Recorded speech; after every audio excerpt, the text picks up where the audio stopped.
আজকে আমরা যাচ্ছি স্টুটগার্ট। তো স্টুটগার্ট যাওয়ার পথে ছোট একটা জায়গায় আমরা জাস্ট দাঁড়াইলাম। এখানে ছোট একটা ক্যাসেলের মতো আছে, আপনারা পিছনে দেখতে পারতেছেন। তো ক্যাসেলটা খুবই সুন্দর একটা জায়গায়। আর সামনে হইল গিয়ে আপনার জার্মানির সব থেকে বড় যেই লেক কনস্ট্যান্স বা বদেনসে বলা হয়ে থাকে, যে মানে হইলো লেক। এটা 112 কিলোমিটার লম্বা, 3টা দেশকে কানেক্ট করে, অস্ট্রিয়া, জার্মানি এবং সুইজারল্যান্ড। তো আমরা অস্ট্রিয়া আর জার্মানির যে সংযোগস্থল ওইখান থেকে রওনা দিচ্ছি, প্রায় 100 কিলোমিটার দূরে যায়, যেখানে আপনার সুইজারল্যান্ডের সাথে বর্ডারে মিশছে, সেইখানে যে আমরা শেষ করব। আজকে আসলে আমরা সুইজারল্যান্ড গেছিলাম, আমাদের যে আর একটা ফ্রেন্ড ছিল রজত, যার সাথে 9 বছর আগে আমার জার্মানিতে আসা, তার বাসায় আজকে দাওয়াতে যাচ্ছি। তো ওর বাসায় যাই, কারা কারা যাচ্ছি, কি কি করতেছে, কি কি খাওয়াইতেছে ভাবি, সবকিছু আজকের ভিডিওতে থাকবে। যাদের ধৈর্য আছে, যাদের একটু বোরিং ফিল করতেছেন, তারা আসলে ভিডিওটা দেখতে পারেন। সবার প্রথমে আমরা বাসা থেকে জাস্ট বের হয়ে তারপরে দেখেন কারা আসতেছে। তো এরা আসলে লেট হয় নাই, আমাদের রওনা দেওয়ার কথা ছিল 8টায়, কিন্তু 8:30টার সময় আমরা রওনা দিচ্ছি।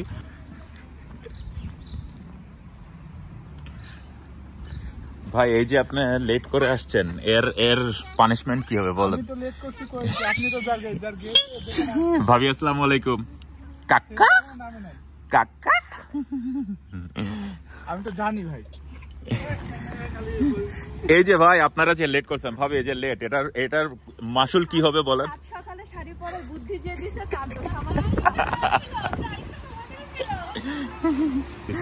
তো মেইন রিজনটা হলো তারা যেটা দেখাইছে, তারা ডিসাইড করছে আজকে নাকি শাড়ি পরে তারা ঘুরতে বের হবে। তো যেহেতু আমরা শীত প্রধান দেশে থাকি, শীত প্রধান দেশের সব থেকে বড় যেই সমস্যা সেটা হলো কি, আপনি কিন্তু এই যে শাড়ি বা সালোয়ার কামিজ এগুলো কিন্তু আপনি পরতে পারেন না, অর্থাৎ আমাদের দেশীয় পোশাক। তো এই কারণে যেহেতু আজকে একটু ভালো ওয়েদার, আপনি বাইরের ওয়েদার দেখে বুঝতে পারতেছেন মোটামুটি আলহামদুলিল্লাহ ভালোই গরম, এই কারণেই হলো তারা আজকে শাড়ি পরে বের হওয়ার প্ল্যান করছে এবং শাড়ি পরে তারা আজকে বের হয়েছে। এই কারণে তারা বলতেছে সকালবেলায় যেহেতু শাড়ি পরে বের হইতে সমস্যা, এই কারণে তাদের একটু লেট হয়েছে। তো যাই হোক, আলহামদুলিল্লাহ ভালো। আমরা রওনা দিয়ে অলরেডি আমাদের প্রায় 250 কিলোমিটার মতো যেতে হবে। তো আমরা 120 কিলোমিটারের মতো চলে আসছি। এটা হলো উবারলিঙ্গেন অথবা উন্টার উবারলিঙ্গেন নামে একটা জায়গা। তো এইখান থেকে আমরা জাস্ট আরও প্রায় 1-1.5 ঘন্টার মতো লাগবে। আমরা রওনা দিব, এখানে কিছু ছবি টবি তুললাম, ছোট একটা পাউজ আর ছোট একটা ব্রেক নিলাম। এখন আমরা আবার রওনা দিয়ে ওই উদ্দেশ্যে চলে যাই। তো চলেন আমরা রজতের বাসার দিকে যাই। পার্কিং থেকে বের হয়ে রাস্তা ধরলাম, আনায়েত ভাই পিছেই ছিল। আর আজকের ওয়েদারটা একটু দেখেন, হঠাৎ করে মনে হলো আমরা তো একেবারে লেকের পাশ ধরে যাচ্ছি, এই লেকে তো অবশ্যই মাছ আছে। তো মাছ কিভাবে খুঁজে পাওয়া যায়, যেই বলা সেই কাজ, খোঁজা শুরু হয়ে গেল। ইন্টারনেটে মোটামুটি খুঁজে ফিশারম্যান বের করে ফেললাম, তার বাসায় হানা দিলাম। দেখেন কি পরিমাণ মাছ, এগুলো এক ধরনের কার্ফেন মাছ, অর্থাৎ কার্প জাতীয় মাছ।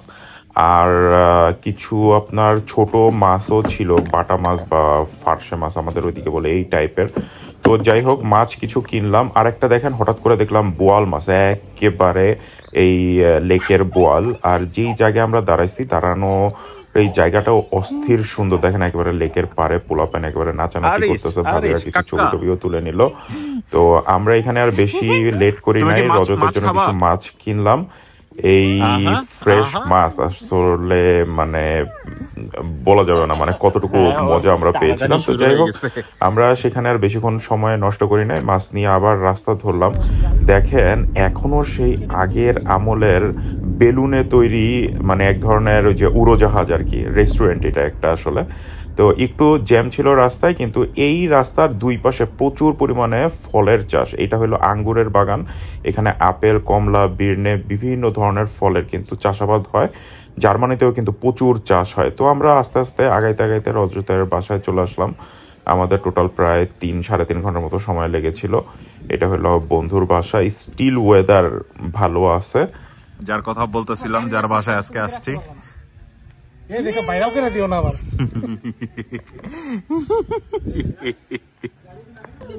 আপনারা আমার বন্ধুর সাথে পরিচয় করা দেয়, এই হলো বন্ধু, 9 বছর আগে যার লগে আসা ছিল।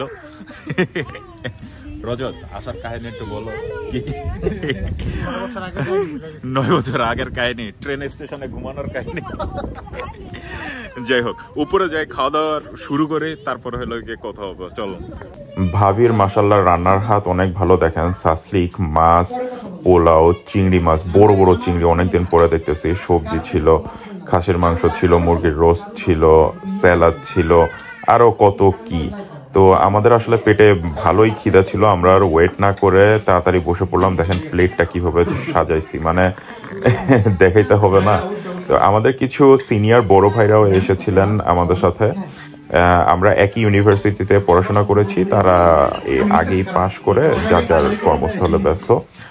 তো আমরা খাওয়া দাওয়া শেষ করে ভাবিদের ছবি তোলার পালা শুরু হয়ে গেল। তো বাঙালি পার্টি, অবশ্যই ছবি তুলতেই হবে। আর হঠাৎ করে একটা ভাবি বলল যে আশেপাশে নাকি কোথায় আপনার সরিষা ক্ষেত আছে। তো দেখেন মেয়েদের প্রবলেমটা কোথায়, বাংলাদেশে আপনার কাশ বন হোক আর বিদেশের মাটিতে সরিষা বন হোক, ছবি তো আমাদের তোলা লাগবেই। তো আমরা পাশে চলে আসলাম, হঠাৎ করে ওয়েদার খারাপ হওয়া শুরু করলো, কিন্তু মেঘলা এই ওয়েদারে একবার একটু চিন্তা করেন প্রকৃতি কত সুন্দর।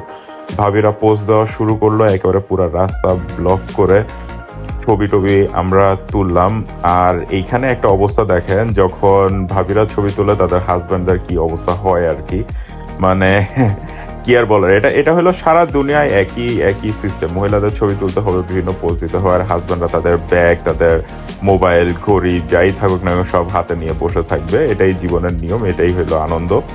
যাই হোক, আমরা পুরো রাস্তা ব্লক করে দিয়েছিলাম। তো ওই রাস্তায় আসলে জার্মানরা মনে হয় না যে এত লোক একবারে এত বিদেশি দেখছে কখনো। আমরা আর বেশিক্ষণ ওয়েট করলাম না, তার কারণ ওয়েদার খারাপের দিকে যাচ্ছিল। বাসায় চলে আসলাম, বাসায় এসে দেখি আর এক মহাকাণ্ড। ফুচকা ভাবি বানায় রাখছে, সাথে ছিল চটপটি, মিষ্টি, দই, আর একটা ছিল চিতাই পিঠা।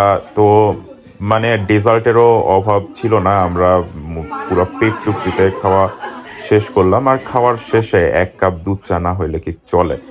আমরা চা খাচ্ছিলাম আর আমাদের বাঙালিদের টঙের আড্ডা শুরু হয়ে গেল, খেলা দেখতেছিলাম। তো আলহামদুলিল্লাহ বিদেশের মাটিতেও ভালোই আছি, খারাপ নাই। আল্লাহ যেভাবে রাখছে সবকিছুর জন্য আল্লাহর শুকরিয়া আদায় করা উচিত।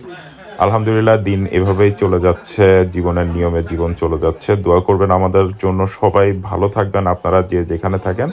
আল্লাহ হাফেজ।